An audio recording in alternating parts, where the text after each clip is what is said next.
Greetings, mighty companions, and welcome back to Transforming Relationships Through A Course in Miracles with the Quinns, Anna and Mr. GQ himself, Greg. Hello, hello. Welcome, friends and family. Thanks for joining us again for what is today. It's Tuesday night. Usually part 2 of what we're doing, but we're starting a new section. Fresh. Yes. And we're going to see where this takes us. I can already see, for those of you who want to go deep, you know, beneath the surface and really get challenged with what Spirit wants to give us. This is a great section. Absolutely. And what Greg and I do on Sundays and Tuesdays is we take a section that Spirit chose for us through the random number generator, or the never random number generator, I call it, and we let Spirit choose for us where we go in the course, and then we take that section and we try to understand what it's saying, and then we apply it to our relationship and all of our relationships. That's what we do on our Sundays and Tuesdays, Transforming Relationships Through A Course in Miracles. You know, sometimes when you're reading in the Course, sometimes it can be a little dense, hard to understand, and definitely hard to understand how to apply it. And so, and definitely difficult to apply it to your relationships. Our relationships is where we tend to lose all perspective first, right? That's where we tend to lose our minds first. And so sometimes it may seem difficult to, number one, understand what A Course in Miracles is saying, and then understand how you can use this in your relationship. But the Course in Miracles is for our relationships. The Course in Miracles is a curriculum about how to have peaceful, loving, abundant, fun, safe, honoring relationships. That is what it is about. Amen. Because relationships are at the core of our life. And you know, anybody would agree that according to how your relationships are feeling in your life, that's how you're going to be feeling. You know, and so that's what we do on Sundays and Tuesdays. Well, I've been feeling great. What? Well, hey, good job. That means you're experiencing something natural. Yeah. That's natural. That's wonderful. And I love the title of this section. We're in chapter 12, by the way. The very first chapter, The Sanity of Love. Is it a different title in the Blue Book? It is. In the Blue Book, it does have a different title. So we are in the original dictation book, the purple covered edition, which has the original dictation as it came through the scribe Helen Schuckman, without having been edited, and it also has the notations by Robert Perry, and also has a lot of incredible notes that were given personally to Helen and Bill in the cameo section, which is amazing, you know, to hear the author of the Course speaking directly to Helen and Bill. It's really worth it. It's really worth the investment. And the purple covered edition, the one that we're going to be reading from, is called the Complete and Annotated Edition of A Course in Miracles, and it has a purple cover. And so in the blue covered edition, which is the edited edition, it's chapter 12, and the name of the chapter is The Holy Spirit's Curriculum, and this first section is The Judgment of Spirit. Okay, the original title that came through the scribe Helen Schuckman, the original title of this chapter is The Sanity of Love. Oh, wait a minute. Sanity and love, those two things go together? Wow. What? Who knew?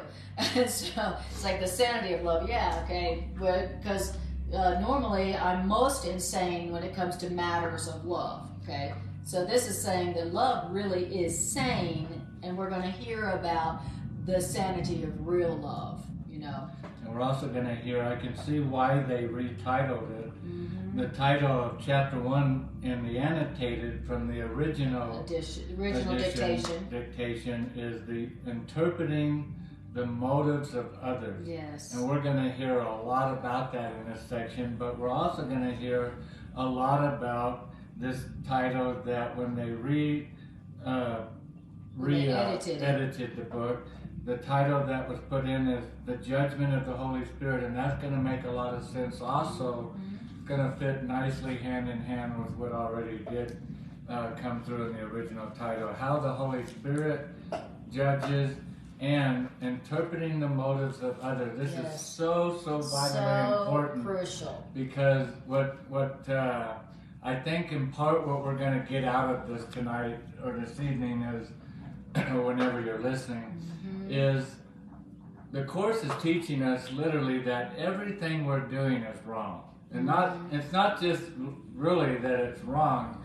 The reason it's so seemingly hard to unravel the web that we have weaved all around us is because the world that we created and how we interpret everything from the manifestation of perception in the world that we created is exactly the parallel opposite of what truth is. And so what we think is true going on, like, it's a rabbit trick. The Spirit always is sitting over here where truth is, never moving, and we're over here trying to make real stuff that is totally not illusionary, totally not real, and then we're believing in it, and we're falling for it, and the author of A Course in Miracles is trying to get us to just recognize, be aware of what we're creating, how we're creating it, and then we have hopes of getting healed because we know what the problem is. We're going to learn more that constantly we're trying to fix the problem where it's not. And hopefully we can get healed when we see where the problem is. And now we know where to put the injection of truth into. Exactly. Beautiful. All right, so we're going to talk about interpreting the motives of others. And this is very important. The Course in Miracles calls it crucially important, because if you analyze or interpret the motives of others incorrectly from your own perspective based on your own past experience, literally in this section it says that is hazardous to you. Hazardous, okay? That is not a neutral kind of word. So if you interpret the motivations of others according to your own past and not according to Spirit's judgment, Spirit's analysis, then you are creating a hazard for yourself. You know how those signs, hazard ahead? When you interpret the motives of others according to your past instead of Spirit, who knows the motivations of others, then you're creating a hazard ahead for yourself. So this is going to teach us how to interpret the motives of others in such a way that you don't set up a trap for yourself ahead. Doesn't that sound valuable? I love and practical? I see us in our life, we're looking under the sink like little kids, and we see this bottle, and we can't read. It says in big red letters, hazardous. Hazardous. And we picked that up and we was like, and this is us interpreting the motives of others, is undoing the cap to get ready to drink this. That's right. This hazardous. And exactly. And interpreting the motives of others goes something like this. Oh, I know why they did that. Oh, I know what you meant. Oh, I know what your motivation was, It's exactly like, somebody in my past, right? Or my past. And that's what it means to analyze the motives of others. It's judging what was their motivation for their behavior, right? And we do it all day long. Another name for it is judgment.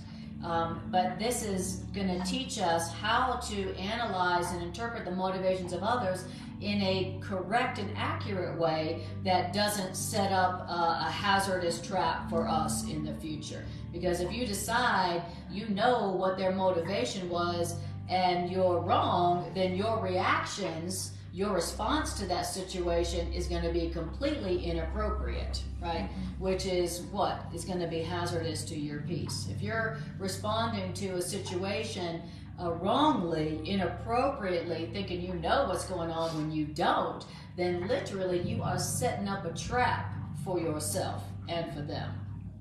All right. So in chapter 12, the sanity of love, it's also chapter 12, section 1 in both editions. chapter 12, section 1.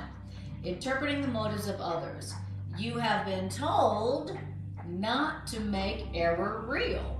You have been told. That's right, right. Okay, what does that mean, don't make error real? And the way to not make error real is very simple. Okay? It says, it's like this. If you want to believe error, if you want to believe ego, you're gonna have to make their error real. Okay? So I'm gonna say this a little bit different to make it a little more understandable. You have been told not to make other people's errors real. Okay? And the way to not make other people's errors real is very simple. If you want to believe in other people's errors, then you're going to have to make their errors real. Why? Because their errors are not the truth about them. That's hard to believe. So in our relationships, think of all the things of those friends and family, co-workers, whoever, in our experience throughout our day, to say that they're not making errors. The only way they're making errors is for me to make their error real. Right, and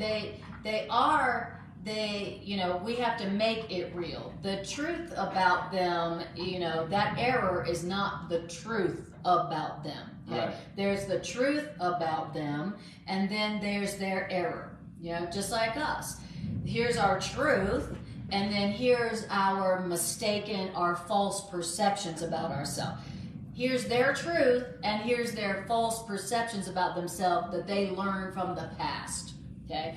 And when somebody is not happy and they're upset and projecting and attacking, that means they are not aware of their truth, their divine truth, that they are in error. They are having a false perception about who they are. Okay?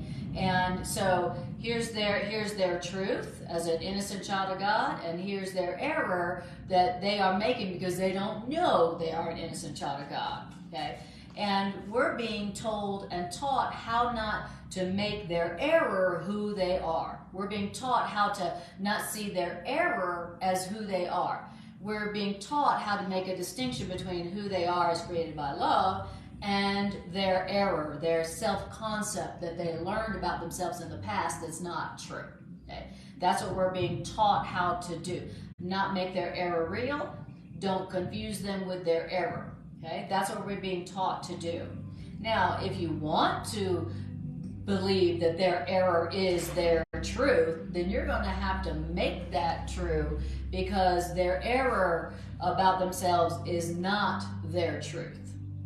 It says, but their truth is real in its own right. And to believe in their truth, you don't have to do anything.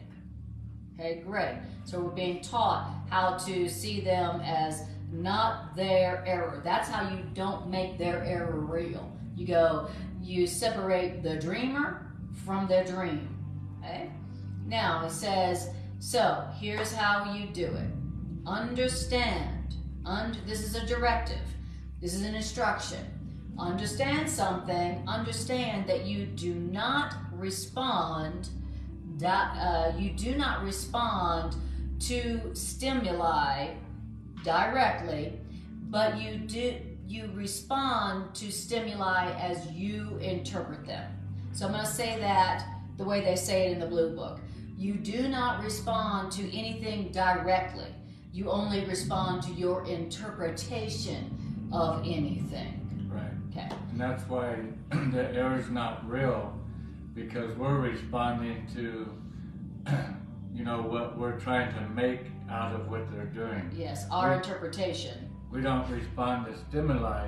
We don't respond to, their presence coming to us, their emotions, their touching, their being, their body. We respond to what we're trying to make. And what we're trying to make is guilt, because we want to make guilt real. We're trying to make separation. We're trying to make anything that keeps us independent from God. And we're using our brothers and sisters and everything else in the world to create something that's not real. That is the error. The error is trying to make what isn't real. About them. Like a magic trick. We're standing on a stage and we're just going, hey, look at here. Even though it's not true, I have to create an illusion to make something appear to be real that's not real. That's a trick. That's an illusion. But truth doesn't need to make anything. It doesn't need to come forward on the stage and prove anything. It doesn't need to prove that your brother or sister is innocent. They are innocent. But the court of justice doesn't have to come through and make something happen for truth to prevail, for what is to be. But we that want to make something real that isn't real, we have to make it. Exactly. Which is not, one of our lessons was saying that making, not creating. Exactly. One of our classes. Exactly. That was it last night. So the first thing that this section and the teacher is wanting you to understand that's crucial is when you're responding to people and you're responding to a situation, you are not responding directly to what's going on. Right. You're not responding directly to what they're saying. You're not responding directly to what they're doing. Exactly. You're responding first to your interpretation of what they're doing. You're responding to their interpretation of what they're doing, what they're saying. You are not responding directly to what they're saying, what they're doing, okay? That's the first thing that we need to understand. I think I'm responding to what they're doing. I mean, come on, look what they did. Anybody would respond like I did. You know, I don't realize that there's a filter. I don't realize that my response to them is going through a filter. You know, my response is going through a filter, and that filter is called my interpretation, my analysis of their motivation. Okay, I'm not seeing what they actually did or what they actually said or what they actually meant. Okay, that's the first thing that we need to understand. Yeah, we think we are. We think we are. We always think we're reacting. Oh, yeah. I know what's going on. To their behavior. I see what's going That's on. what made me act the way I did, the way you acted. Right. That's what made me respond the way that you said that to me. Exactly. And your interpretation of their motivation becomes the justification for your response. Right. Right, like, well, obviously I'm seeing exactly what they did and exactly what they meant, and that justifies the way I responded. Okay? It says your interpretation of their action becomes the justification for your response. Okay? My response to what they said and did makes perfect sense, was totally justified because I saw what they did. You know, and so my response to them is justified. And that's how we're making the errors. Those were the errors blossomed up. Right. Is we have made something real that isn't real, but we had to make it. And what was the sauce, the secret sauce in the making? My interpretation. Your interpretation. And then my justification of my response according to my interpretation. Oh yeah, once I have my interpretation, you know, then of course, if I've interpreted you to be guilty because that's what I'm trying to make, even that's not what's happening, but that's what I'm out to make, and here you come along and you're not acting guilty at all. Your intention wasn't at all what I thought your intention was. That's right. Your motivation wasn't even close to what I was innocent. Was thinking why you did whatever you did or said. But because of what I'm looking for, because of what I'm trying to make, I'm going, and it's like we told somebody in your class last night, it doesn't matter that happened in that relationship. If you wouldn't have had that in that relationship, you would have found another relationship to create that. Yes. You're going to make what you're trying to make, whether it happened with this person or that person or whatever. Somebody's going to fulfill your script of what you're looking for. And then what you're going to do is through your interpretation, through my interpretation, I'm going to think that I'm getting your motivation right when I'm not at all. All I'm doing is trying to use my interpretation to justify the end means of what I'm trying to prove in life. Exactly. And so it says, and since your interpretation of their motivation becomes the justification for your response, that is why analyzing the motives of others is hazardous to you. Right. To you. No, it Not doesn't. to It them. doesn't matter. Not to them. Your analysis of their motivation is hazardous to you. Okay.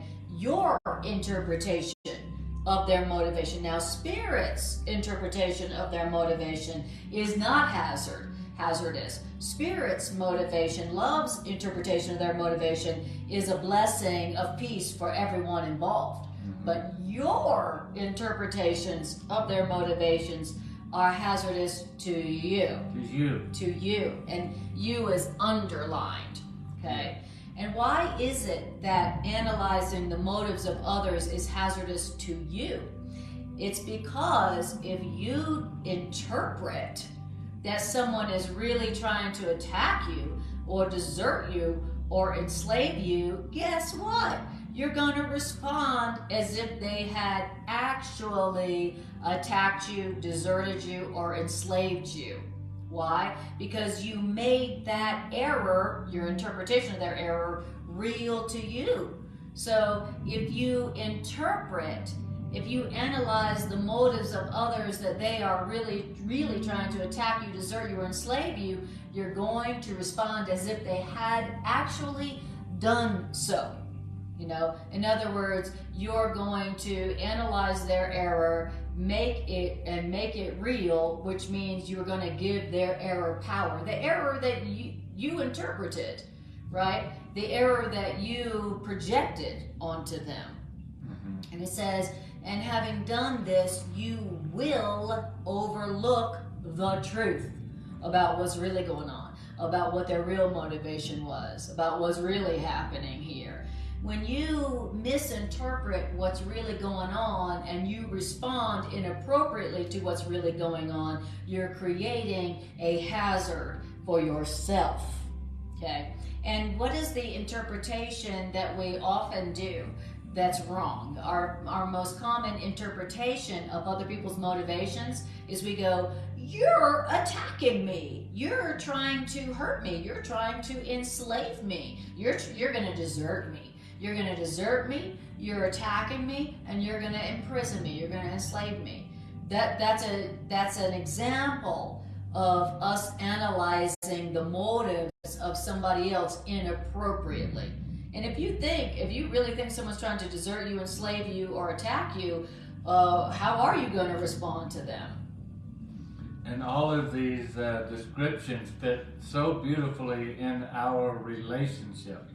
Whether they're at work, whether they're in the family, from a brother, sister down the hallway, or a mate, it doesn't matter. All of our relationships, we're always, our friends at school, whatever, we're always looking at, you attack me. And as soon as we enter into that realm, here the Course shows up, standing right next to us as our friend to remind us, you, Greg, are interpreting wrong. Stop doing that because it's going to be hazardous to you, Greg. Yes, exactly. Come on, dude, wake up. And this is go ahead. I was just going to say all of these things, like three of us get together and now I feel like a third wheel and my friends deserted me. Exactly. And I'm sitting there in that triangle relationship going, man, I'm being deserted. They're ignoring me. Or they're leaving me out of the conversation. I can't get a word in edgewise. and when I do, they cut me off, attacking me. All these kind of interpretations of motivations of what people's motivations are is we think their motivation is because you don't respect what I say, or you don't like me, or you like them more. That's your motivation. We always think we know the motivations and what's going on, but we don't. We're rebounding off of them what we want because our interpretations are what we want. It's our little bag that we walk around. It's our justification. Where I interpret, I pick up this, put it in my basket, and I pick up this. And you with go, this see, I was right. And I pick See, up I was this right. with this interpretation. Before I know it, I got these big, heavy baggage that I'm carrying around. And it's all air. It's weighing me down. It's hurting me. And Holy Spirit loves us and is showing up to save the day to tell us, stop doing that. Stop living off of your interpretations whenever you feel all these different things. That's right. Exactly. And that, when you perceive that someone is really trying to attack or desert or enslave you, what this is saying is you are misperceiving. You are not interpreting correctly.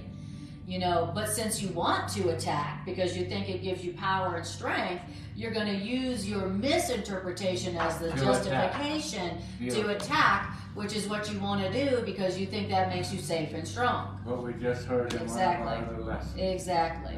And whenever you're interpreting that someone is attacking you or going to desert you, enslaving you, you are misinterpreting. And you are going to be overlooking the truth about what's really going on. Okay? And in the next 2 paragraphs, it's going to be telling you what the correct analysis of their motivation is. Okay? Right. Okay, great. And then Tricia says, my interpretation of other bodies' motivation is hazardous to me, myself. Exactly. Very good. Myself. To me, myself. Perfectly Very good. Said. Okay. Me, myself, and I. Okay, and when you are you are analyzing the motives of others, you are giving their error power. You are making their error, and also yours, real. Okay?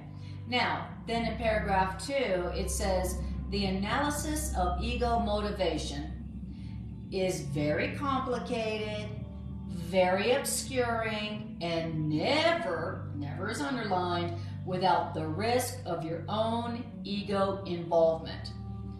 The whole process of you analyzing their ego, well, this is what they're doing, this is what's going on with that.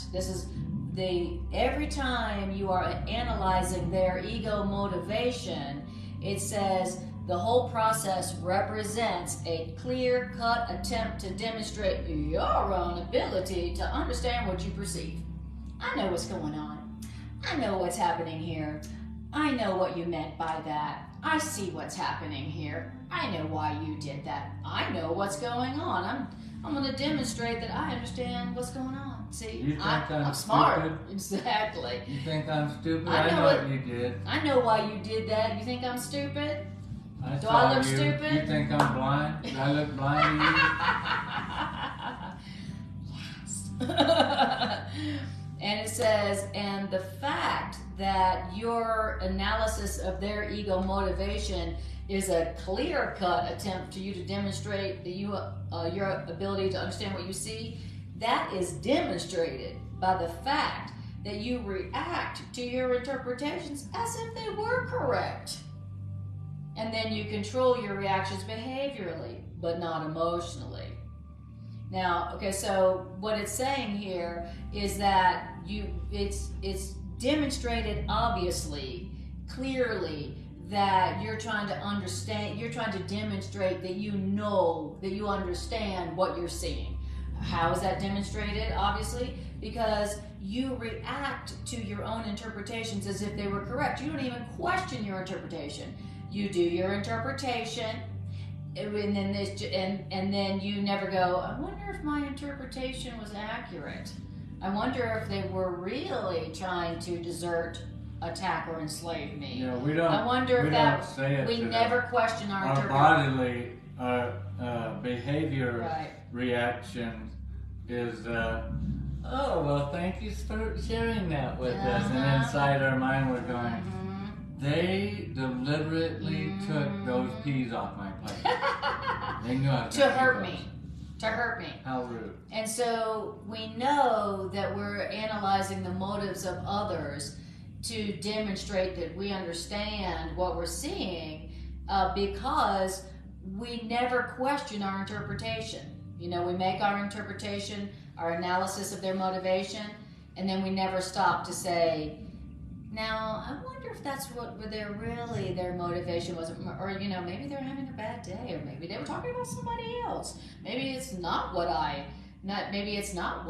thinking is their motivation. We never even stop to question. We just assume that our interpretation of their motivation is correct, and then we go on, and then we control our responses and our behaviors according to our accurate interpretation, analysis of their motivation.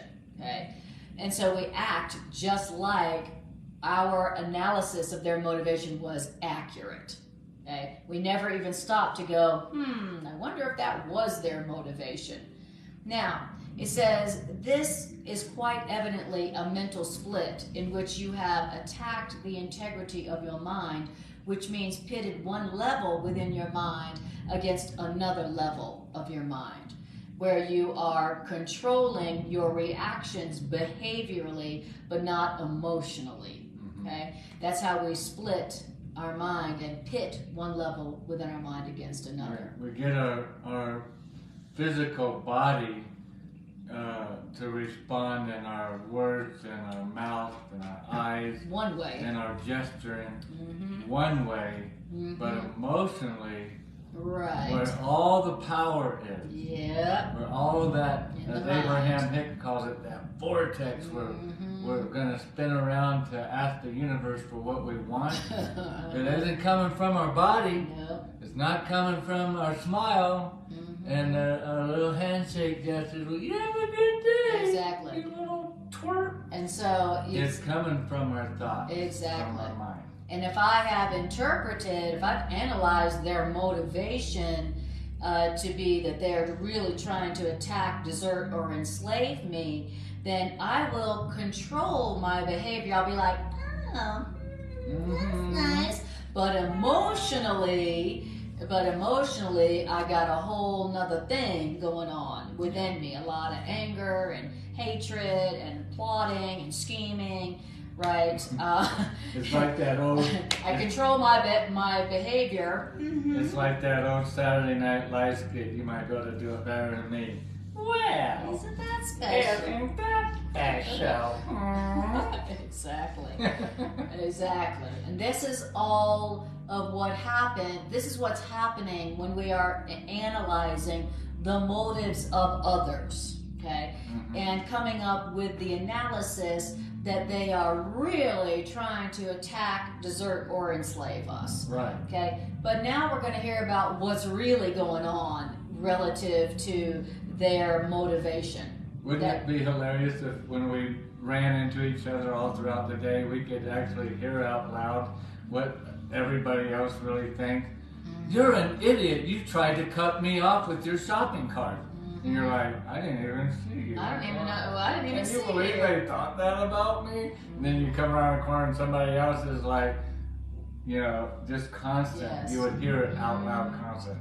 Exactly. Now, people control their reactions behaviorally. People control their reactions behaviorally. So I may think you're an idiot and you did that on purpose just to upset me because you don't like me. Okay, but I'm not going to act like I just made that interpretation.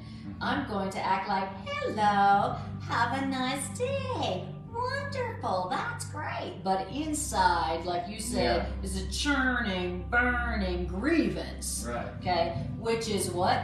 Hazardous to me. That other person doesn't even know that I just analyzed their motives wrongly in a way that, you know, pissed me off. They have no idea. They're like, having no idea that I just made an interpretation of their motivation that was wrong, and now I'm pissed off. And what does my anger do to me?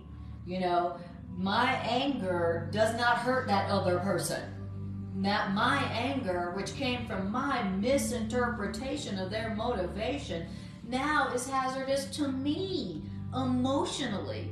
Now I've just put a bunch of neurotransmitter poison into my body, right?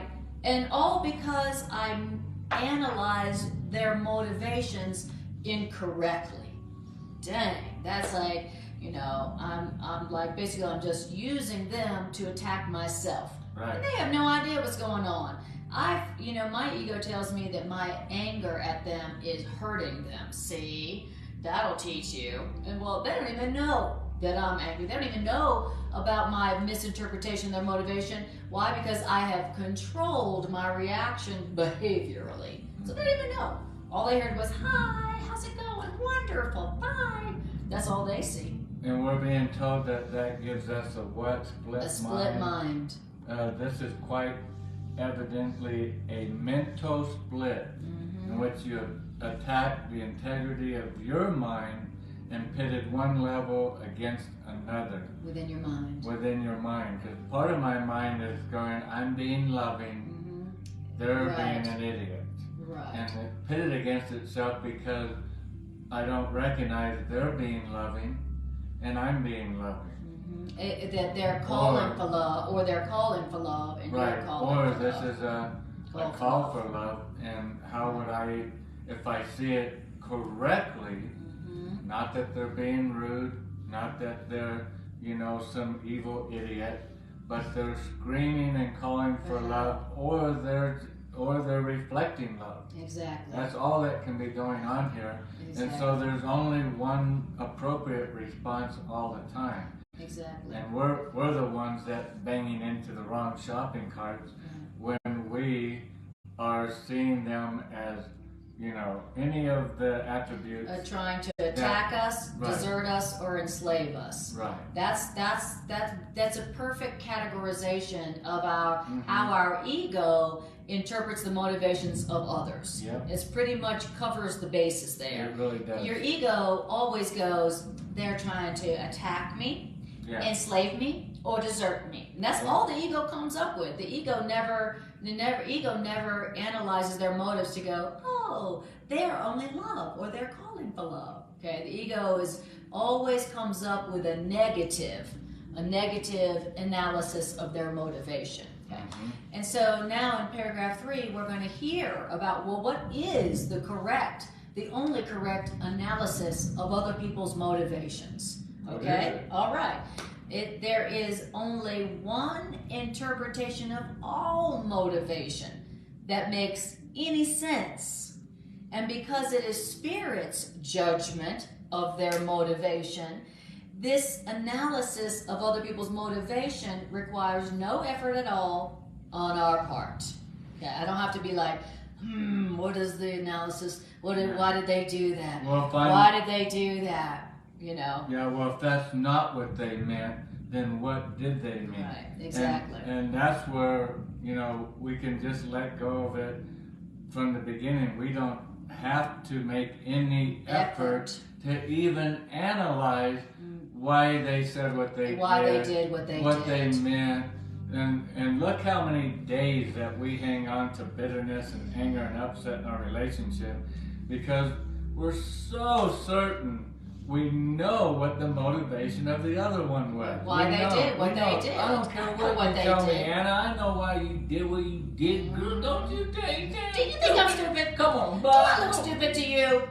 and think of how much time we spend down that. Waste a lot of time. All the time we waste analyzing the motivations of others and thinking we're correct when we were absolutely, completely wrong. And not only do we waste our time, but we emotionally poisoned ourselves. We drink over nothing. We drink the poisonous liquid under the sink. Exactly. It's like when you are analyzing the motives of others, it's like drinking poison yourself, hoping they will die. Right. I'll show you. Exactly. I'm going to judge you with false interpretations. Exactly. Drinking poison, hoping that they will die. Right. You know, that's what you're really doing when you're analyzing the motives of others in some way other than the way that love judges their motivation. Okay, there's our judgment of their motivation, and then there's love's, there's spirits. Okay, spirits looking at their motivation and judging their motivation, analyzing their motivation, completely different than how we do it. Yeah. You know, when love looks at them, love is not like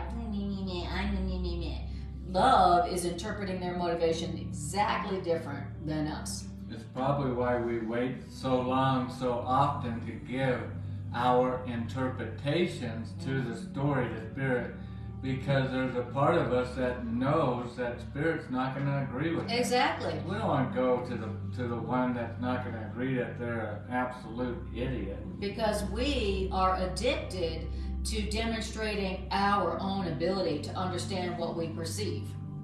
You know, where we have an addiction to being right. We have an addiction to judgment. Mm-hmm. And so we don't want to say, hey, Spirit, what's your interpretation of their motivation? Because we have an addiction to being right. We have an addiction to judgment, you know. And an arrogance that we think. Exactly. And the addiction to drugs and sex and food, that's nothing compared to our addiction to being right and judgment. We are judgment addicts, okay? Right. Not realizing that every time we're judging as if we know, we are literally drinking poison, hoping somebody else will die, okay? Right. Now it says there is only one interpretation of everybody's motivation that makes any sense. And because this analysis of motivation is love's judgment, then this analysis of motivation requires no effort at all on our part. And here's what it is. Judgment, drum roll please. Thank you. Every loving thought of theirs is true. And everything else besides their loving thoughts is just a call for healing and a call for help. Okay, so a lot of times they come to us and we look at them and go, oh, they're just calling for help. Not realizing we're calling for help because we're trying to interpret what they're doing and not understand. We think that they're attacking, that they're deserting us, that they're entrapping us, enslaving us, imprisoning us. Deserting us. They couldn't do anything in truth, any of those things to us. Because all that's really going on, according to this, is they are either loving or they're calling for love. And that is the only analysis of motivation that is true. Right. That is true. And so now when somebody comes to us and they're coming from error, they're coming from their ego, which means not love. The truth is they're not trying to attack us, enslave us, or desert us. They are calling for help. They're saying, they're going, I need help. I don't know that I'm loved. I don't trust that I'm good enough. I don't know that I'm loved. I'm asking for love. I want to know I'm loved. But they're calling for love, and they have a mask over their real call for love. You know, people's calls for help are masked with ego, with attack, with judgment, with attack, with deprivation, with all the things we think they're doing to us, all the ways we think they're attacking and judging us. That's the mask that they've put on their real call for love. They're calling for help. You know, when people don't know they're loved, then what do? They attack. The fearful can be very vicious. Those who do not know that they are loved are very vicious. So, and it's easy to be deceived by the mask that their perception of littleness takes. So the truth is that they're not really attacking us. The truth is they're calling for love. They're saying, I need love. I don't know I'm loved right now. I feel little right now. I don't know the truth about myself. And this is teaching us how to not be deceived by the mask that their call for love takes. And then the flip side of that is that them. And then what about me on my side of the table? Yeah, and that's the same. And on my side of the table, here in sentence 2 of paragraph 3, we're hearing everything. And again, everything always means all things, everything. So that means on their side and my side, everything, every loving thought is true. Everything else is not. It's an appeal for help. It's a call for love. But everything loving is true. So when they come to me and I'm having an unloving thought about them, that's not true. That's your call for love. That's my call for love. We just like to think about when they're calling for love. But they show up and they did whatever they did, and I've now responded with a misinterpretation. I will know this is one of the telltale secrets of being aware of what's going on. If I have an unloving thought about, oh, they're being an idiot, but they're calling for love. My unloving thought right there, that's not a loving thought. They're being an idiot, but they're just calling for love. If I have an unloving thought toward them, my reaction, based on my interpretation of what they're doing, it's not true. If it's not unloving, it's not real. If it's not love, it's not real. So when I'm perceiving them in an unloving response, in an unloving manner, and that could be, oh, they're calling for love. That would be a loving response.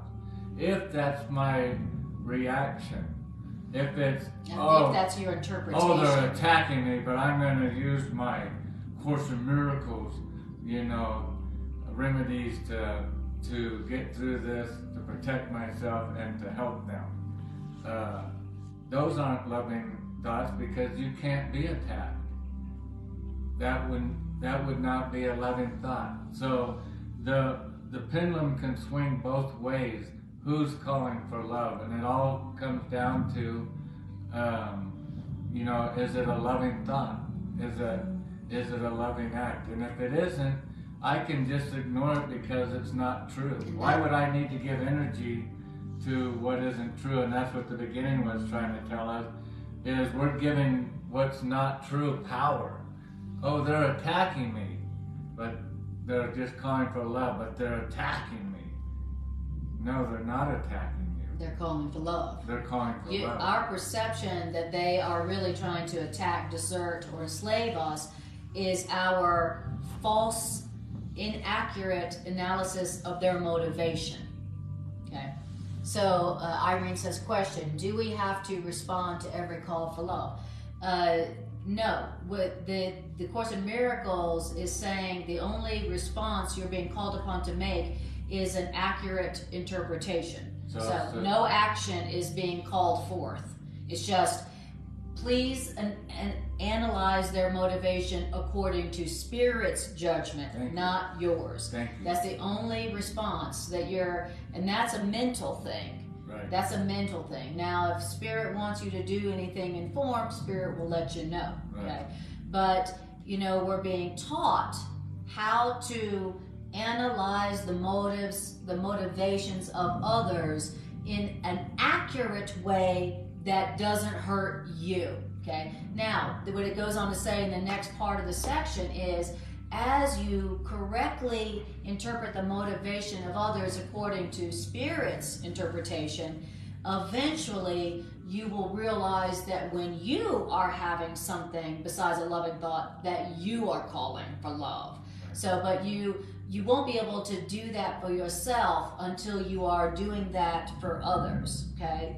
Until you are interpreting the motivations of others according to Spirit's truth. Okay? Yeah, and if we're trying to, Irene, if we're trying to respond to what we interpreted as somebody's call for love, we're already in the borderland of are we even interpreting them correctly? We assume that we're interpreting them correctly. So if it's triggering at all to us, exactly what Anna said is, we don't need to make it, it just told us we don't need to make an effort. Exactly. Because Spirit's the one that's doing the interpreting. Exactly. And remember, the interpretation of their motivation that they're either expressing love or calling for love, that wasn't our interpretation. That was Spirit's. That wasn't our idea. You know, that was the answer to our false interpretation. So to say it's either love or call for love, that's Spirit's interpretation. So we're borrowing Spirit, we're using Spirit's judgment, we're using Spirit's interpretation of what's going on, not our own, okay? And that's all we have to do, is don't interpret it like we did in the past, interpret like Spirit. When Spirit looks at other people's errors, when they're coming from their ego, when they're coming from fear or hate or sadness or fear, when Spirit looks on their actions, Spirit reads their heart.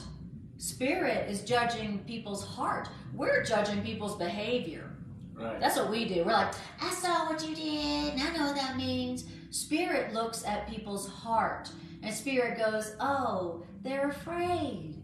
Oh, they don't know they're loved. Poor dear. Giving them some love. And sometimes, here's the trick, Irene and myself and the rest of us, here's the valuable trick out of it. Sometimes we call on Spirit, would you help me for their call for love? How would you have me help them? And Spirit's looking at it as, they were trying to be loving to you, you misunderstood them, misinterpreted them, you're the one calling for love. And we don't realize we're the one that needs help. And so the point is we have to lay down our interpretation of their motivation. We can't assume that we even know what the problem is. Unless you are judging it's either love or call for love, then you are inaccurate. And that's right. There's only one interpretation of their motivation, of all motivation, that makes any sense at all. Okay? And if that is not your interpretation, you are wrong. You are misreading it, and you're going to respond inappropriately, and you're going to create a hazard for yourself that you're going to be tripping over very shortly. Yep. Okay. All right. So remember, every loving thought is true. Every loving thought is true from this person, and everything else, and from yourself, and everything else is an appeal for healing and help. Not for your healing and help, by the way, but for the healing and help of love. Okay. So it's not like, oh, they're calling for help, let me help them. Okay. Just because they're calling for help doesn't mean that we're the one that we're the one who's supposed to help them. Right. They're not calling for our help. We're being asked to just see it as a call for the help of love. You know, so it's not like, oh, they're calling for help, I guess I need to help them. Now I know what to do. I gotta help them. I know how to respond to their behavior. And now I'm gonna help them. You know, and the Course in Miracles says, please don't help people in your own way. You don't know what they need. Right. You don't know how to help them. If you knew how to help them, you wouldn't be needing help yourself. Okay? Right. You need help yourself. So to say they're calling for help doesn't mean they're calling for your help. To say they're calling for love doesn't mean they're calling for you to go, I will now give you the love. Okay? No, you don't even have that love within, in your own awareness to give to them. All we're being asked to do is see it correctly. That's it. Beautiful. That's it. So we wait on Spirit's interpretation to come, because that's why we make no effort. That's why we need do nothing. You need to do nothing. Because it's not, it said earlier, it's not our interpretation that's going to fix the problem. Yes. It's Spirit's interpretation. So we have to wait to have spirit, and we'll recognize it because the response will, if it's us that's getting involved, because it will be love that responds. Exactly. Because love is all that's true. That's right. And so anything else, you know, if we attacked them, gave them guilt or any of those things, then we know that we didn't wait on spirit. We just reacted ourselves, and now here's two babies in the crib, both calling for help at the same time. Exactly. Very good. It says so. And it says, so that, okay, first of all, I just wanted to say, Irene goes, but, thank you, I love that, I love that. Irene has a yes, but, all right. Irene says, but, challenging to be this way when people are mean to you. Exactly, especially at first, okay? But as you practice this other way, this better way of responding, gets easier and easier and easier, because as you practice this better way of responding, more and more you aren't fooled by the mask that their call for love takes. So next time, you know, so soon someone's being mean to you, and instead of being like, it's a call for love, they're calling for love, eventually someone's mean to you and you go, oh, you having a bad day? Call for love, you know, in your mind. And so it gets easier to see through the disguise. It gets easier to see through the disguise.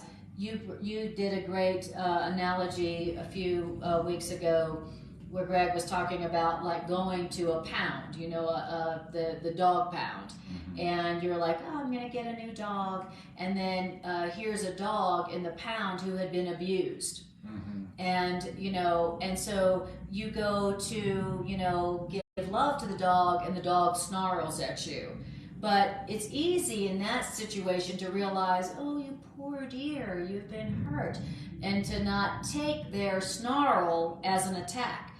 You know, if you go to the pound and you're thinking about, you know, giving this dog some love and adopting it, a dog had been abused, when that dog snarls at you, it's easy to see through the snarling disguise, to see the call for love. If that's within that dog, that you know just really wants love and doesn't feel like it has love. And, you know, that's what's really going on within that dog behind the snarl, right? And so that's, in a way, what we are being asked to do is to see through the disguise of the snarl, to see that behind that snarl, that person it wants only love. And the truth is, as much as we don't want to hear it or accept it, is they're never being mean to you. Right. It's not what's going on. That's an impossibility. Yeah, they're not. All that can be happening is they're loving you, and you're misinterpreting that as being mean. Or they're calling for love. They're calling for your love. So it would be appropriate to answer that in a loving way, not an attack. I'll tell you what's a challenge. A challenge is when we respond perceiving attack, which can't be real because it's not love, perceiving attack with giving attack. That's what's challenging, because now you're in a war. Right. A war is challenging. Right. What's not challenging is when perceived attack comes and you give peace. Yeah. You give love. You see it as it is. In other words, you only respond back with what's real. They gave you, even if they did, you know, attack. They didn't do what's real. You know, they did to some people in our past attack them, but that person didn't defend themselves, and then what happened? Nothing, because they're not giving power to the error. And the error is the misperception that there's something going on other than love. I believe that's what the error probably is, making the error real, is there's thinking there's something going on besides love or a call for love. Exactly. That's the error. Exactly. That's the error. I think we uncovered the error. And thinking something other than those two things exactly. could be happening. And if somebody is thinking that something's going on besides love or call for love, then they are going to react to you as if something else is going on besides love or call for love. And it's going to look to you like they're either trying to attack you, desert you, or enslave you. So, you know, so it gets easier and easier and easier to see through the disguise. And again, every time you practice interpreting the motivation of others like Spirit does, through Spirit's eyes, it gets easier and easier and easier to see the truth, to see through the attacking, the disguise each time. Yes, Tricia, you can just stay in the closet, but you won't be by yourself. Spirit will never leave you or forsake you. Spirit will stay in there and say, oh, isn't this a nice cozy Isn't this cozy? Oh, well, look at all these clothes you forgot you had. Yeah, man. Why don't you try some of them on? Do some modeling while you're in here. For yourself. I love it. All right. And so it says, remember, there's only one interpretation of all motivation that makes any sense, okay? And it's this: every loving thought is true, and everything else is a call for healing and help and love. And that is what it is, regardless of the form it takes. Regardless of the form it takes. So we got our call for love. But it takes the disguise we were talking about. The call for love often takes the disguise of attack, the form of an attack. Okay, and or a rebuke. A call for love. If you're going to disguise a call for love or call for help, what's the best disguise for that?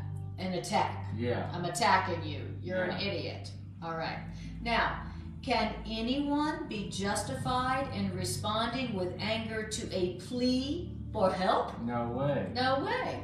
And that's why no response can be appropriate except the willingness to give that love, that help to them. Because this love, and only this love, is what they are really asking for. That's all they're really asking for. Just like the dog in the kennel, the dog in the pound. You know, just it doesn't matter what form their call for love is taking. All that dog really wants is love. Even if the dog was like, how dare you come to my cage to pet me, right? Yeah. Says no. I love it. Can anyone be justified in responding with anger to a plea for help? Plea for help. You know, someone's like, please help me. And we're like, stop trying to attack me. You're misinterpreting me. And they're misinterpreting themselves. Yes, their interpretations are just as jacked up as ours. Exactly. And they think sometimes that they're attacking us. And they don't realize even themselves. Why? Because they have a split mind like we do.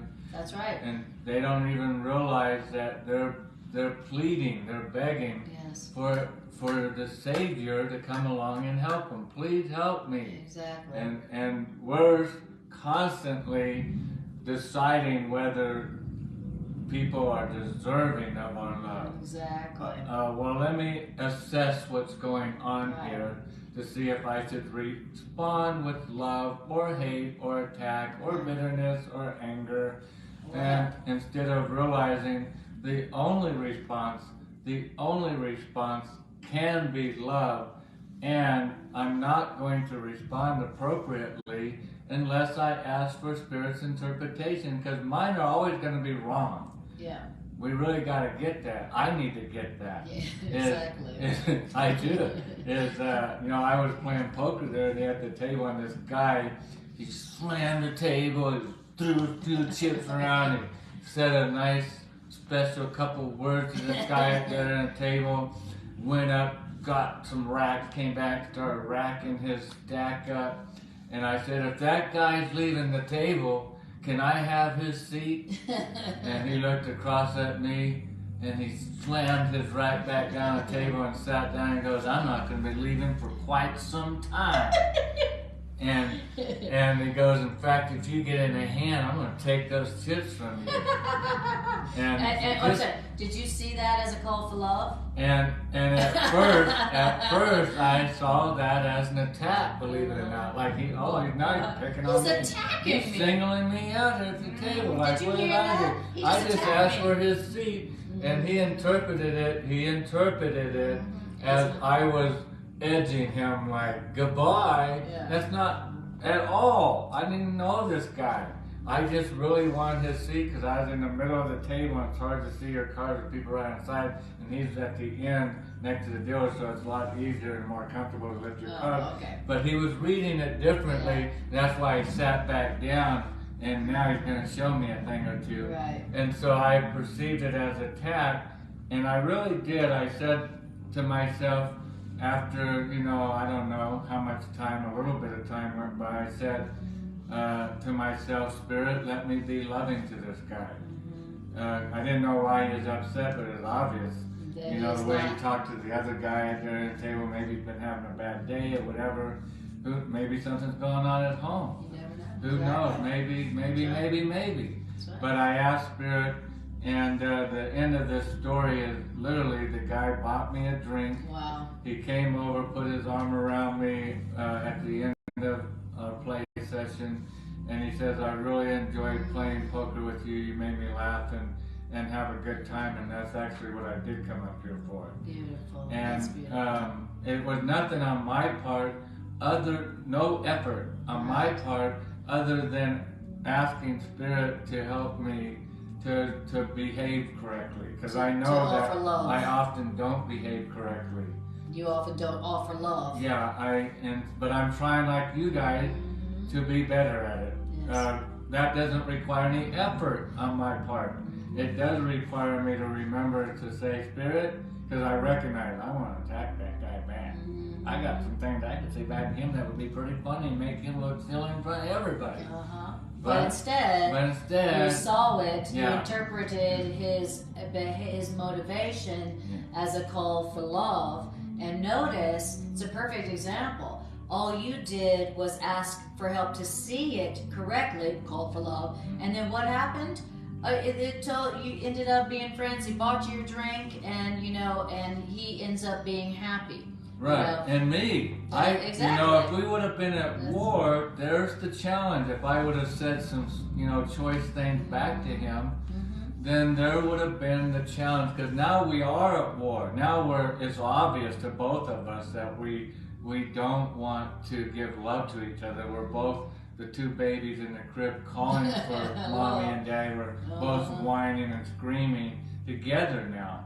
But to have an afternoon where we're not doing that, where we're laughing and having fun with each other and the rest of the people, man, what a much better experience to go whistling and skipping out of the room at the end of the day with that experience. And it's an experience that you gave yourself because you gave it to Spirit. You remember to give it to Spirit. And I'm trying to also remember in these stories what it said earlier is I'm always trying to remind myself quickly, what do I want? And that's what this is saying is, you're only punishing yourself when you react inappropriately to their love or their call for love. Exactly. And when we act inappropriate, it's always going to be hazardous to us. Now I'm going to have a ruined afternoon because I responded inappropriately to my brother. Or I can have a fantastic afternoon, and so can he. Because you responded because appropriately. Because I responded appropriately. Because you interpreted it like Spirit does. Like Spirit would. Not like I would. If we did it like I would, watch out. The gloves are going to come off. I don't even want to punch you with a soft glove. I want my knuckles to be tough. Exactly. That's a perfect example of what we're talking about. Yeah, what do I want to come up with? Perfect, Tricia. It's a really great and notice that Greg didn't have to do anything. Right. All he did was choose to see it the way Spirit sees it. He interpreted the guy's motivation the way Spirit does. Right. He interpreted the guy's motivation as, that guy's calling for love. He's calling for help. And so all he did was see it correctly, and then the whole situation was transformed in such a way that wasn't hazardous to you or them, but was a total blessing to everybody there. It's a perfect example. And it says, so now if you offer someone who's calling for love, who's calling for help, no matter what form it takes, if you offer them anything besides the willingness to give them that love, then you are assuming the right to attack their reality. How? By interpreting their reality as you see fit. That's what you're doing. If you offer them anything besides, they are calling for love. You know, they're asking for help, and I'm not going to respond with anger to a plea for help. You know, if you offer them anything besides a willingness to offer them love or help, you are assuming the right to attack their reality by interpreting their reality as you see fit. Right, as you interpret it. As you interpret it, exactly. I could have sat there and went, well, he deserves to be attacked because he was attacking that brother, and I'd be just defending him, and he's making everybody at the table uncomfortable by his outburst and behavior. And you know how that friction always, you know, people just wish that person would go away and get that energy out of here, rather than realize this person's hurting, this person needs help, this person got a wound. You know, they're wounded.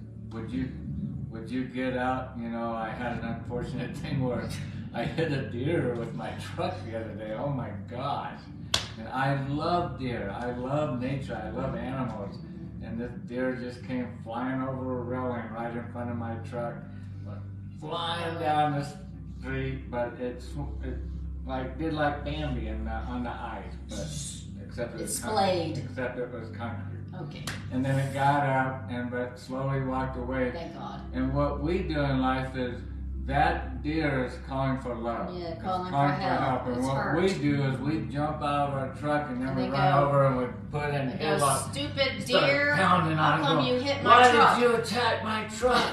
Why did you jump out there? Didn't you see there's a road on the other side of that railing that you jumped over?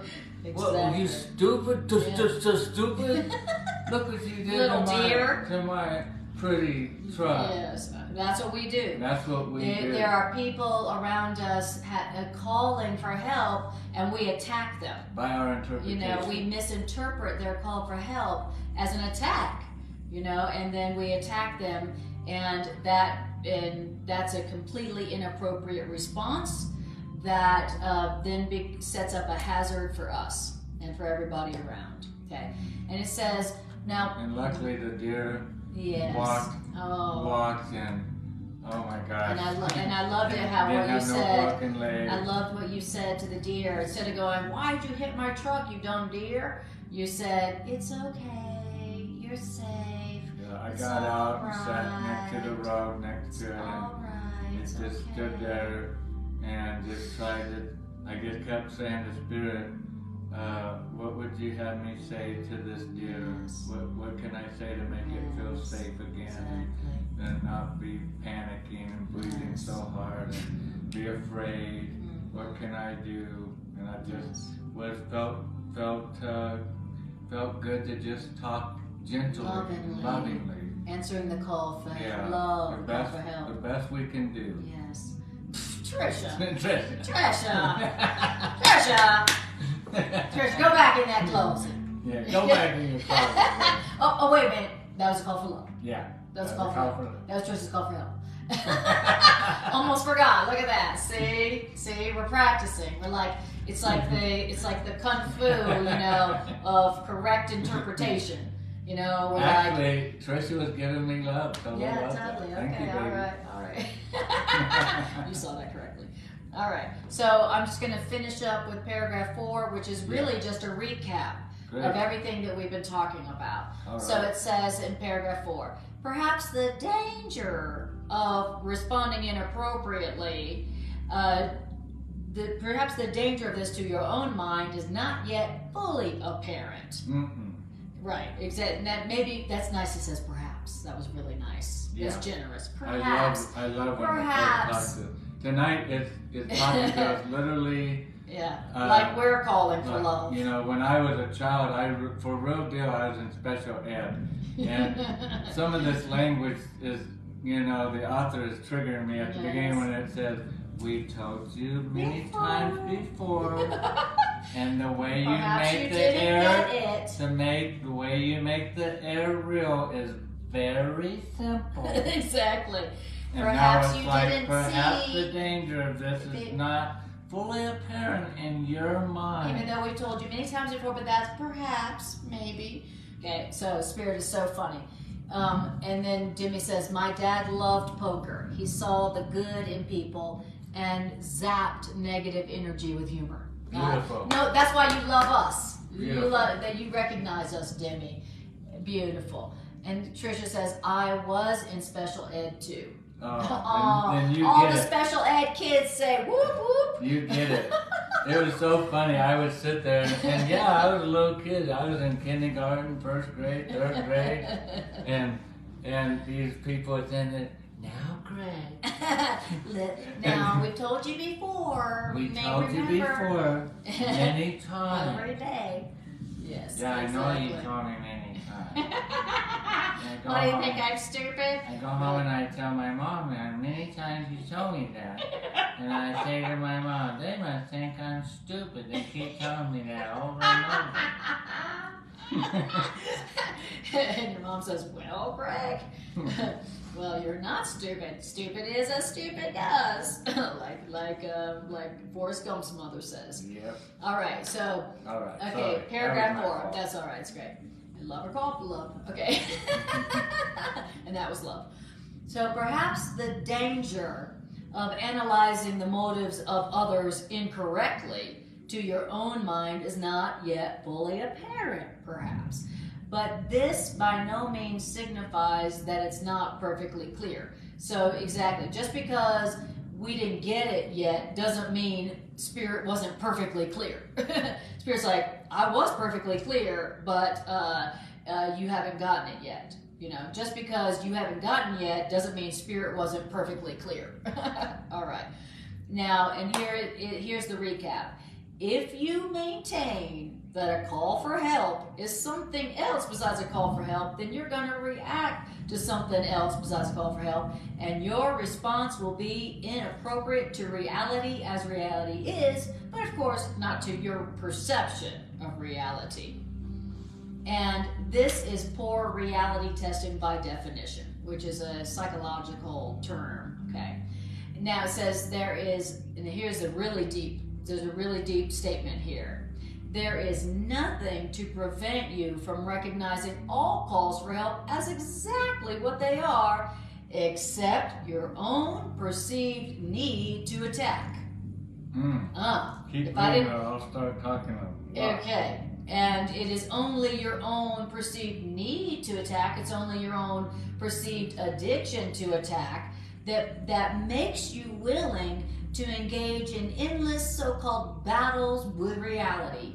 What's a battle with reality? That's a battle in which, that's where you're denying the reality of their need for healing by making their need for healing, their call for help, unreal. Woo! Mm-hmm. Dang. Okay. So if I didn't have an addiction to attack other people's reality by interpreting it as I see fit, then I would recognize, then there'd be no problem in recognizing all calls for help as exactly what they are.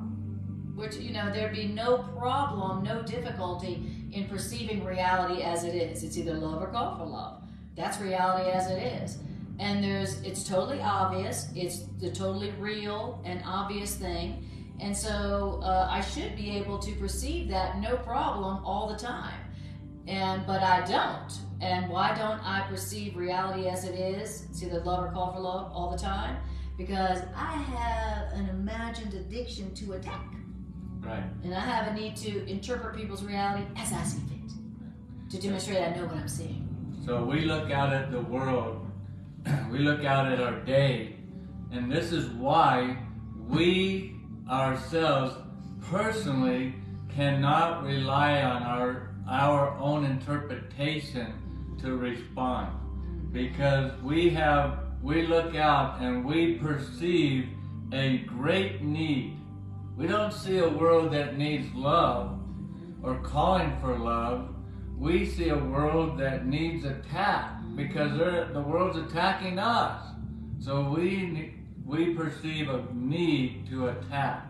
Within ourselves, because we want to attack. We're addicted to it. Right. Why? Because we're trying to prove we understand what we're seeing. I'm trying to prove I know something. So I go out there, and because I have a perceived need that's not real, then you come along, and then I misinterpret your behavior, your what the Course called stimuli, and then I respond unappropriate need. The reason I'm misinterpreting it because I have a need that I don't want to look at. A need. An addiction. An addiction to attack. Yes. I think I'm responding appropriately, but I'm totally ignoring that I have within me a need to drink some tequila. Some poison called attack. And I want to get to the worm at the bottom of the barrel. Exactly. I want to create hazard for myself. I have this need, and I think this need is not a real need, but I think I have this need to attack. And so you come along and you fulfill that need. You fulfill it because I'm able to see, I'm able to easily, simply make real what's not real. I'm easily able to take something you said, did, or gonna do and use it back as to fulfill my need, which is to attack. I think you're attacking me, totally but that's ignoring. A projection. It's a projection, totally ignoring. This is me. Yeah. When I'm seeing them as attacking and I need to attack back, I am totally oblivious to. I'm using this to fulfill a need that I feel like I have, which is to attack, and they're allowing me to get that fix that I need this. Thank you for showing up so I can misinterpret your behavior. Exactly. So I can interpret your reality as I see fit and drink some poison for myself. And spirit screaming and hollering through the microphone of love to us. Greg, stop attacking yourself. You're only attacking yourself. Give this interpretation to me. Because I don't have a need to attack. I have a need to love. That's it. I have a need to extend love. Yes. That's spirit's need. That's spirit's, looking for every opportunity to do that, not attack. To give the help that people are really requesting. Right. To give the love that people are really calling for. Exactly. And I love it how it's saying, it's defining attack as my own imagined need to interpret people's reality as I see fit. That's how I attack. I decide that I'm going to interpret your reality as I see fit.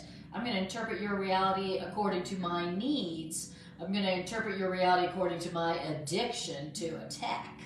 Right? And that's what attack is. I'm assuming the right to attack others' reality as I see fit. I am interpreting I'm analyzing people's motivations according to my false needs. Okay? That's an attack. Okay? Beautiful. And so Demi says, when I get lost in overthinking, I feel like I miss out on the good the universe is trying to send me. Beautiful. Exactly.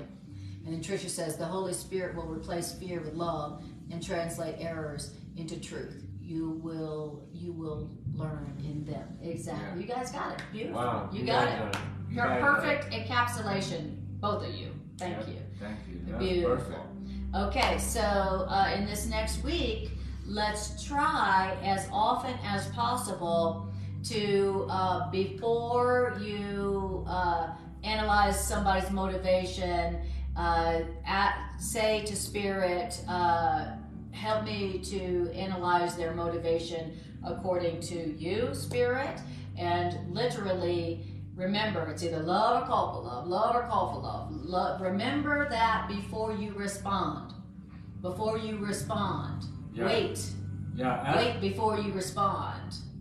That's perfect. Ask ourselves next time we get triggered. Yes. Next time we have a grievance in a Yes. situation. Yep. Let that be I love that. Let that be the first question we pull out of our belt. Yes. Is this love or call for love? Exactly. That's the only two things that can be going on here.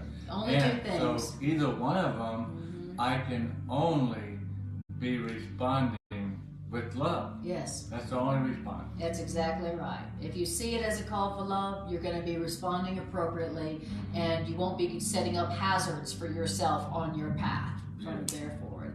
All right, guys. The list of our classes that we do through the week, mine on Mondays, our two on Sunday and Tuesday, is listed in the description of the class. And also my holistic counseling practice, Miracle Psychotherapeutics. Also, the way to contact me to schedule one of those sessions with me is also in the description of the class. We love you guys. We so appreciate your presence. We appreciate your energy, and we appreciate you sharing this with the world in whatever way you find to do that. Thank you so much. So grateful to you. Love you guys. Appreciate you all.